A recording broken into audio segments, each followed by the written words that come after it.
Bueno, hola a todos, qué rico contar con ustedes otra vez aquí en Polihistorias. La noche de hoy vamos a hablar de un tema que nos remite a una mitología que me encanta, de la que disfruto mucho, que he estudiado un montón desde que estaba pequeña, porque me fasciné con el asunto de los dioses del panteón nórdico, porque tienen un montón de historias supremamente interesantes y como muy distintas a todas las otras mitologías, empezando porque es una mitología en donde el mundo está condenado a destruirse y a volverse a construir, y entonces son unos dioses que todo el tiempo saben que van a morir, que ese mundo que tanto cuidan lo van a destruir ellos mismos. Entonces pues es una mitología que siempre me ha parecido muy muy interesante y hoy escogí unos personajes que han sido como claves para transmitirle al mundo la historia de esta mitología, y son las valquirias. Y las valquirias pues tenemos referencias de ellas desde las óperas con el Anillo de los Nibelungos hasta en Marvel y en todos los cómics y las historias de superhéroes tenemos valquirias también. Entonces qué rico poder contarles de dónde vienen estos personajes, que además son personajes femeninos y que tienen una connotación muy cercana a la guerra, a esa mujer guerrera que no vemos relatada en muchas mitologías. Entonces hoy vamos a hablar de la llegada de las valquirias, propaganda, guerra y destino. ¿Por qué propaganda? Vamos a irles contando en el camino y se van a dar cuenta de dónde voy a sacar esta idea de que las valquirias van a ser una de las mejores herramientas de propaganda, y seguramente en una estrategia se van a convertir en una estrategia en la que muchas propagandas de guerra en el mundo y en la historia de la humanidad se hayan inspirado. Entonces, hablemos de que la vida y la muerte en un campo de batalla vikingo, que se imaginan lo trágico que era un campo de batalla vikingo, lo violento que era y demás, pues en el campo de batalla vikingo la vida y la muerte no dependía de las proezas militares de sus guerreros ni del valor de sus guerreros vikingos, sino que la vida y la muerte dependían del favor de las valquirias. Eran las valquirias quienes decidían quién vivía y quién moría y quién ganaba las batallas. Entonces vale la pena que nos preguntemos por qué estas figuras mitológicas que decidían el destino de los guerreros más feroces en el mundo vikingo iban a ser mujeres. ¿De dónde sale esa idea de que sean mujeres? ¿Por qué esa cercanía entre la vida y la muerte tiene que estar siempre representada por un personaje femenino? Entonces empecemos a entrar como en la historia y a contar estos episodios históricos que nos van a permitir entender este otro lado de la mitología. Hubo una batalla muy famosa entre los vikingos, conocida como la batalla de Fitjar. Se dio en el año de 961 más o menos, en lo que es hoy el sur de Noruega, y en ella se enfrentaron dos bandos. En un lado Hakon el Bueno, a quien conocemos como Hakon the Good, y en el otro sus sobrinos, que eran hijos de Eric Bloody Axe o Eric Hacha Sangrienta, que por cierto, voy a decirlo aquí, me encantan esos sobrenombres que adoptan los líderes vikingos. Creo que son bastante llamativos. Pues vaya uno a saber en qué era bueno Hakon, porque no creo pues como en su bondad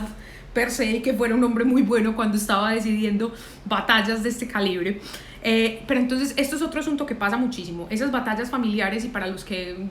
vieron Vikingos la serie, pues ya se dieron cuenta que en el mundo vikingo el hecho de ser hermanos, el hecho de ser sobrinos, el hecho de que estoy peleando contra mi tío no era un asunto digamos que cuestionara éticamente ninguno de los bandos en la guerra. Esta batalla no va a ser la excepción. Toda la era vikinga va a ser una era bastante turbulenta, de muchísima violencia, tanto en sus propias tierras como en todas las otras tierras a donde navegaron y que conquistaron. Y en este caso, pues la batalla de Fitjar no va a ser la excepción. De acuerdo a las sagas vikingas, que además es un asunto que me parece supremamente bonito de esta mitología, es que tienen sus sagas, son como unos libros cuasi sagrados donde ellos relatan las historias de sus guerras, de sus sociedades, de sus civilizaciones, de todo aquello que va sucediendo en el desarrollo de la era vikinga, y son ahí una mezcla entre texto sagrado, crónicas de guerra y poesía. Son textos muy bonitos, y de hecho se los recomiendo para cualquiera que quiera leer un poco más sobre la mitología y sobre la era vikinga. Las sagas originales pueden ser un texto valiosísimo para hacer.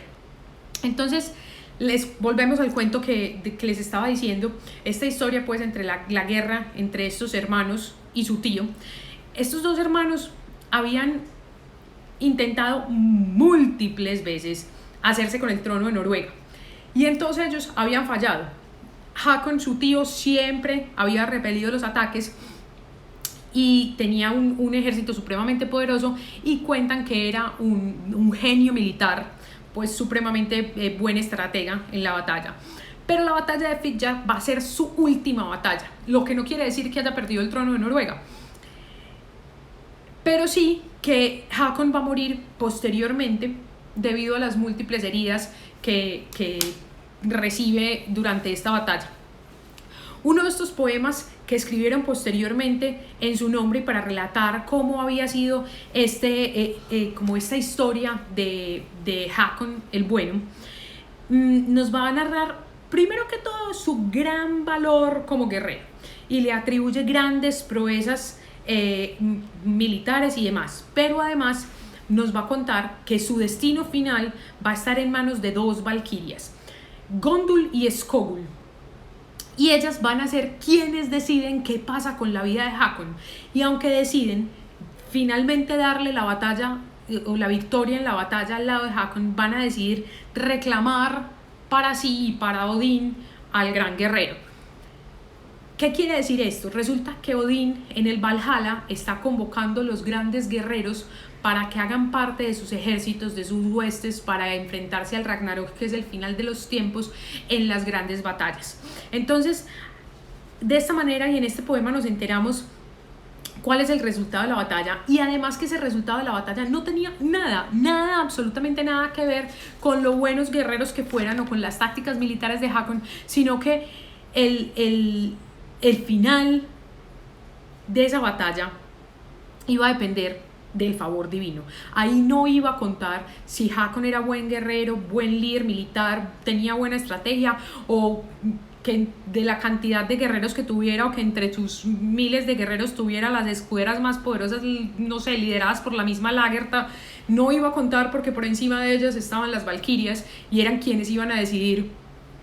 cuál de los dos bandos merecía ganar, y fuera de eso, en la batalla, quiénes mueren, quiénes viven y quiénes van con ellas al Valhalla. Entonces, este poder divino que tienen las valquirias, pues este poder de decidir entre la vida y la muerte a la hora de la batalla, es percibido por los vikingos como un poder netamente femenino. Entonces ahí empieza un juego muy interesante, hablándonos de quiénes están y quiénes no a la hora de decidir en favor de los dioses. Pero la trama se complica, porque el rey Hakon había pasado toda su vida toda su juventud en una corte inglesa, y había sido uno de los primeros vikingos en realmente convertirse y adoptar el cristianismo. Sin embargo, todas las sagas van a estar relatadas, digamos, en una clave de creencias, de las creencias de su pueblo, de la mitología, de sus dioses y de sus maneras tradicionales de hacer las cosas, sin importar que Hakon de hecho fuera católico. Entonces, en este orden de ideas, las valquirias eran mujeres de un carácter sobrenatural que determinaban quién vivía o moría en el campo de batalla. Después de decidir quiénes vivían y quiénes morían, se llevaban consigo, digamos, a un grupo selecto de los guerreros muertos, y se los llevaban al Valhalla, al Hall de Odín, en donde se van a reunir todos los grandes guerreros de la historia, y este exclusivo ejército se va a dedicar a pelear por deporte, o sea, entrar en batalla por deporte, sin ningún objetivo final, y por la noche a comer en grandes banquetes y a departir con los dioses, con las mismísimas valquirias, sirviéndoles hidromiel. Y entonces, viéndolo así, pues es fácil comprender el atractivo de esa vida de más allá de la muerte, que se les vende a los guerreros para que hagan parte de los ejércitos y de todas estas batallas. Entonces, esa idea de la batalla sin consecuencias, de estar atendido por las valquirias, van a servir para hacer un énfasis en la posibilidad de que estas mujeres tengan un carácter mitológico en donde decidan fácilmente sobre la vida y la muerte y conviertan esa muerte, esa vida en el más allá, en un asunto aspiracional. Entonces ellas van a juzgar en el campo de batalla a los guerreros y van a juzgar su valor y van a decidir así la victoria de cualquiera de los lados, pero ellas van a reclamar en contraprestación de casi que ese servicio de jueces a esos guerreros que van a ser parte de las huestes de Odín. Esta figura o esta construcción de la valquiria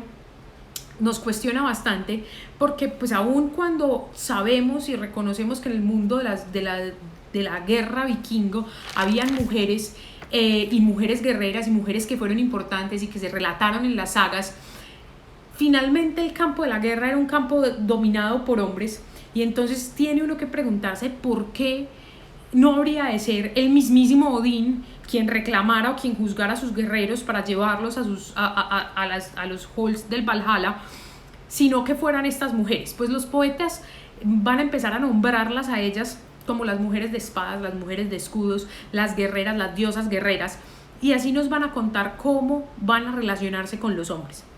Pero la imagen, digamos, más perturbadora que nos presentan los poetas, y que por perturbadora además me parece encantadora, es que uno de estos poetas va a empezar a evocar y a visualizar a las valquirias en ese mundo de lo divino, tejiendo el destino de los hombres, usando armas, espadas y lanzas como agujas, y los hilos son las entrañas de los guerreros muertos. Entonces esto es una imagen así como muy gore, pero que nos deja ver realmente cuál era el poder y cuál era como ese dominio que tenían las valquirias sobre la vida y la muerte.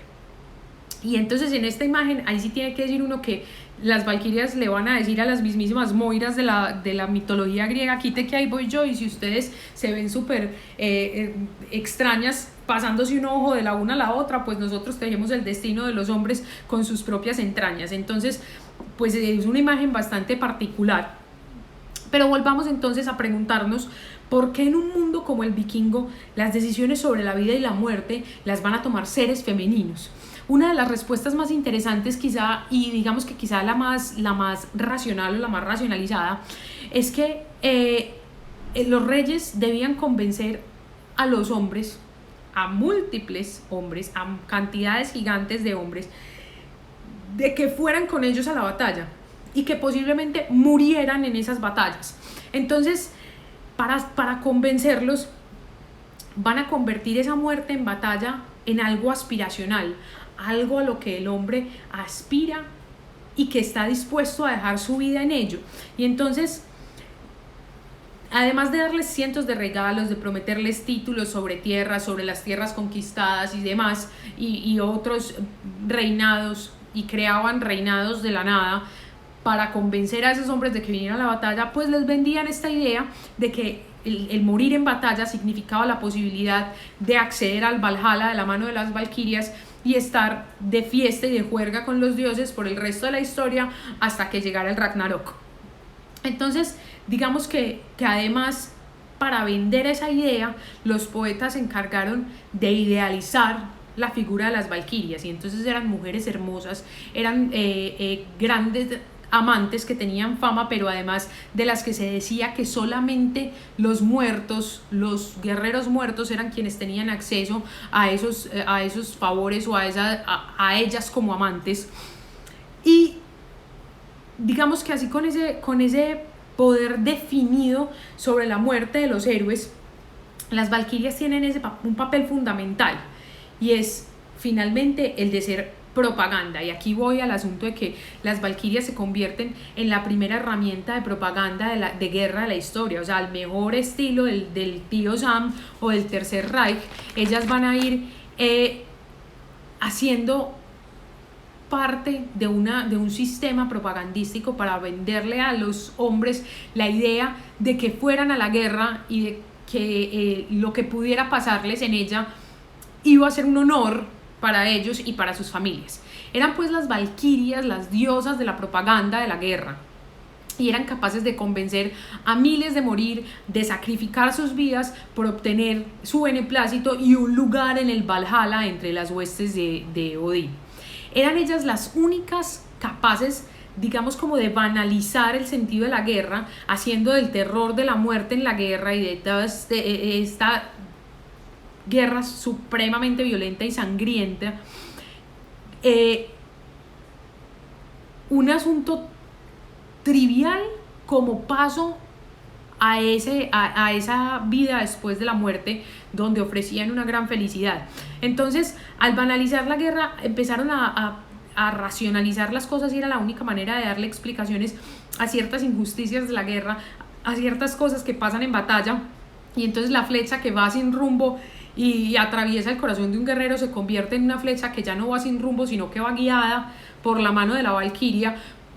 porque necesitan ese guerrero muerto y cenando con Odín en el Valhalla. Entonces creo que son, digamos, la personificación del destino y las mensajeras de una vida más allá de la muerte y de la voluntad de los dioses. Pero la figura de las valquirias no se va a quedar ahí. También es famosa su belleza divina, y como les dije, por ahora por ser las mejores amantes, pero van entonces a tener ese título de inalcanzables para los vivos, ese título de la mujer que está por allá por encima de las mortales, y